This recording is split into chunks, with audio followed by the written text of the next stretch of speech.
feel like if what you believe is coming from here, not from the crazy monkey brain up here, then I think this is the right place. I think up here is where all the confusion and insanity comes from, right here. Which is why I love these Taiwanese cultures. Yes. Mazu, when you go to a Mazu thing, it's go to Mazu, be good to other people. I never felt so much love, man. Like when you took me to that Mazu, like I literally, you remember I went under Mazu and it was just kind of a blessing, and I literally had tears in my eyes.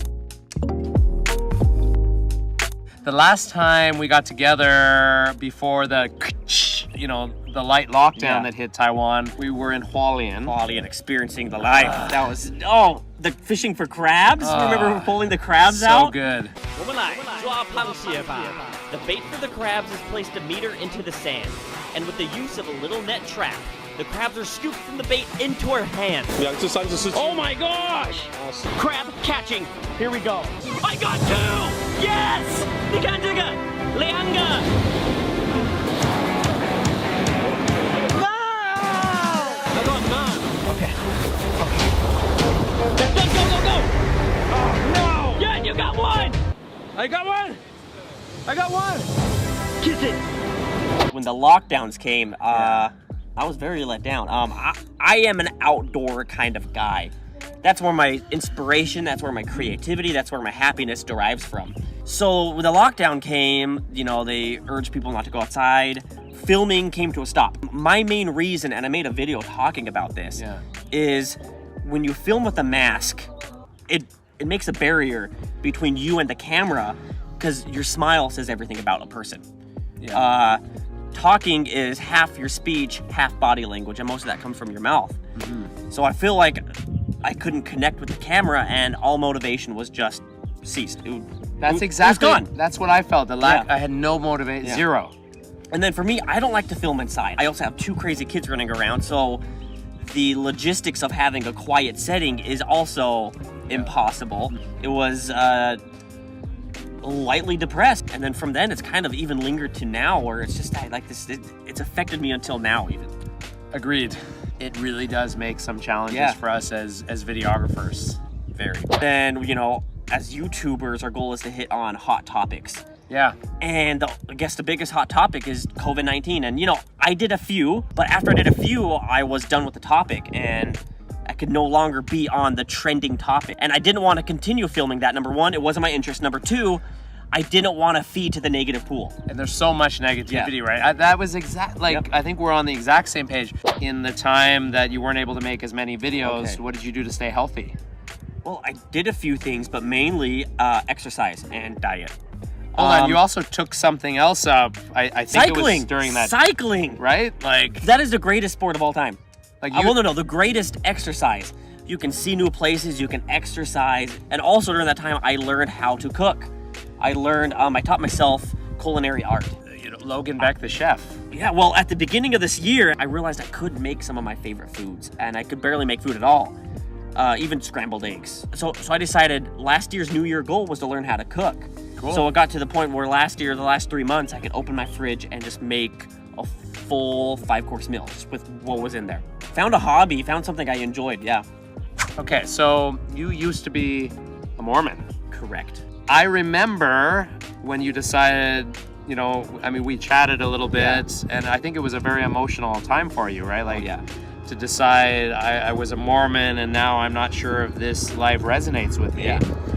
And I remember watching you have your first coffee. Chugged it. I chugged it, You were like a little kid. You were like, woo, oh my God. 27 years you've been waiting for this moment. Look at the cream. Okay. It's very warming. It's like loving. It's comforting. Okay. Hey, can I tell you something? As a fellow Italian coffee drinker, yes, you're supposed to slowly enjoying it. Really? Yeah, it's not a Michan. I chugged it. In Mormonism, you're not allowed to drink coffee. Yeah. What's your take on coffee now? Oh, coffee's great. Number 1, I was never allowed to drink coffee. That's a big no-no in the Mormon church. Yeah. And after that change, I could drink coffee. So therefore, I'd stop energy drinks. And those are just bad for you, full of sugars. I stopped other drinks. Because I had coffee, I found a new love for bitter.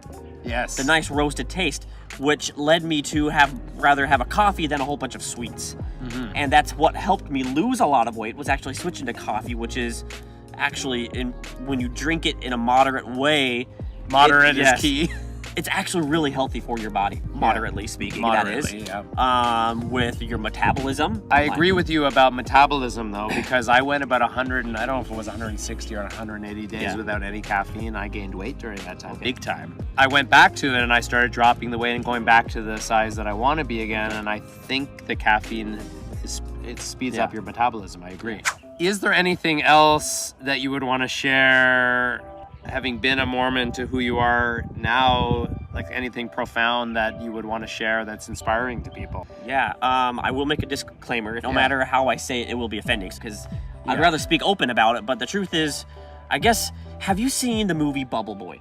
Yes. And he's stuck in a bubble. Jake Gyllenhaal, right? Yeah, and he's stuck in a bubble his whole life, and then he finds out he's not sick to anything. He can explore, he can live.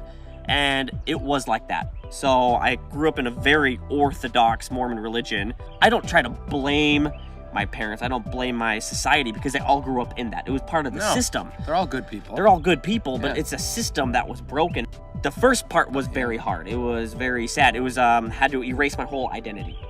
Everything that I thought was reality was a fake little script written by a man in the 18th century wanting to make some money. So everything that I thought and I believed, and I spent 2 years of my life dedicated to this. So I've had to completely just erase who I am and then rebuild it. It was about in March or so of that year when I started to realize, is this really what they claim to be, the one and only God's true church? And it kind of helped me realize, okay, I should look at it from a different perspective rather than I was always told you have to look at it this way. And that's when I realized things don't add up. But I didn't allow myself to accept it. Because once again, I had spent my whole life, it's in my family, I know if I leave, there's gonna be lots of drama. And then of course, just I have to accept to myself that just everything I believed is fake. You know, you have to accept that you were wrong, and that's very hard to do with something so big. So everyone can understand, Mormonism has a belief that if you do all the right things in the Church of Mormonism, you can go to what I call VIP heaven, like the top tier of heaven. And there, families can be together forever. That is the motto.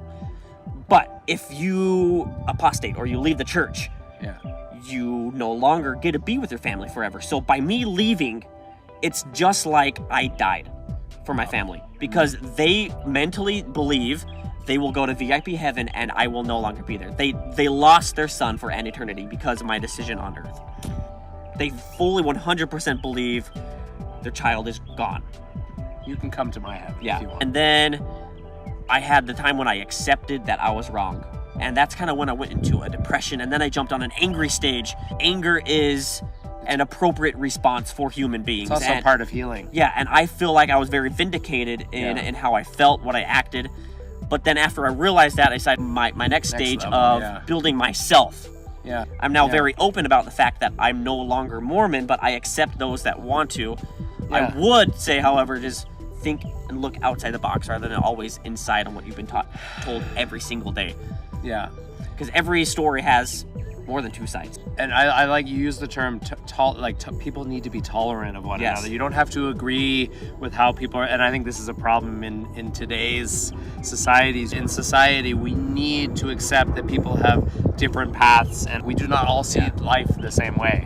I'll address this because we were in the car talking about it. Talking about the human needs. What do we need most? And there's a thing called Maslow's hierarchy of human needs. The number one thing humans need the most is self-identity actualization. But I think if you realize that some people maybe need that religion to help them achieve that, but it also comes with a price.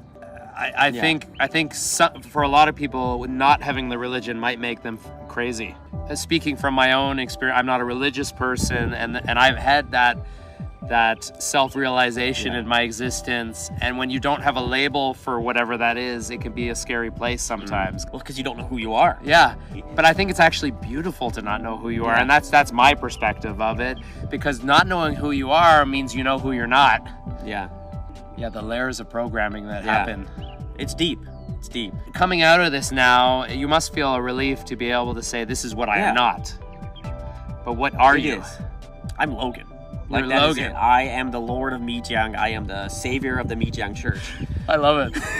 I love it. Yeah, I mean, my biggest thing is I don't like the idea of living in a belief system that has fear surrounding it. Yeah. And I feel like if what you believe is coming from here, not from the crazy monkey brain up here, then I think this is the right place. I think up here is where all the confusion and insanity comes from, right here. Which is why I love these Taiwanese cultures. Yes. Mazu, when you go to a Mazu thing, it's go to Mazu, be good to other people. I never felt so much love, man. Like when you took me to that Mazu, like I literally, you remember I went under Mazu and it was just kind of a blessing, and I literally had tears in my eyes. Like I remember feeling this love, but the love I was feeling was that collective love that everyone there was feeling. Yes.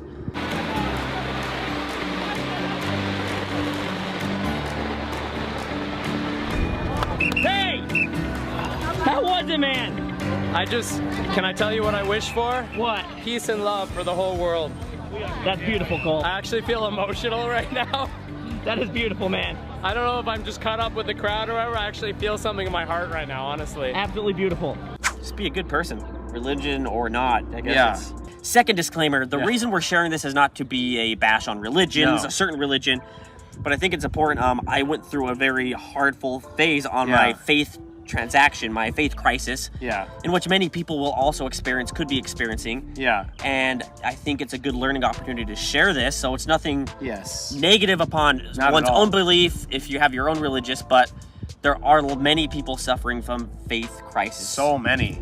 So it's my pleasure to share with you some of my thoughts, my pain, my experiences to help others. Whatever you believe, you should feel good about that belief. I remember being very religious, and it seemed anything anti-religious was extremely taboo. And I feel like religious people put too many taboos around their thing that it really constricts them to have a closed mind. So for us to talk about this, I feel like for so many people, we have to jump over these taboos and be careful. Yes. This should be an open topic. I've been thinking about the polarization of the world, and it makes me sad because nobody really knows 100% what's right. We got to get away from fear. I think that's the main thing. All fear does is create more fear, and love creates more love. So, more love. All you need is love. I feel like you're just like me, where we've disregarded taboos.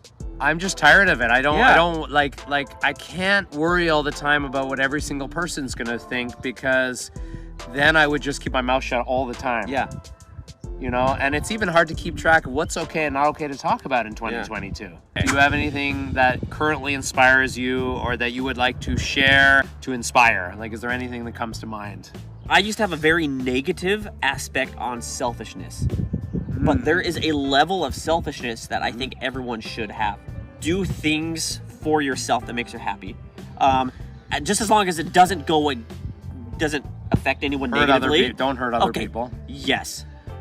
But definitely take care of yourself, and don't worry about being selfish once in a while for your own health, mental or physical. So be in the moment, positivity, find true joy from yourself, not from an organization, not from something else.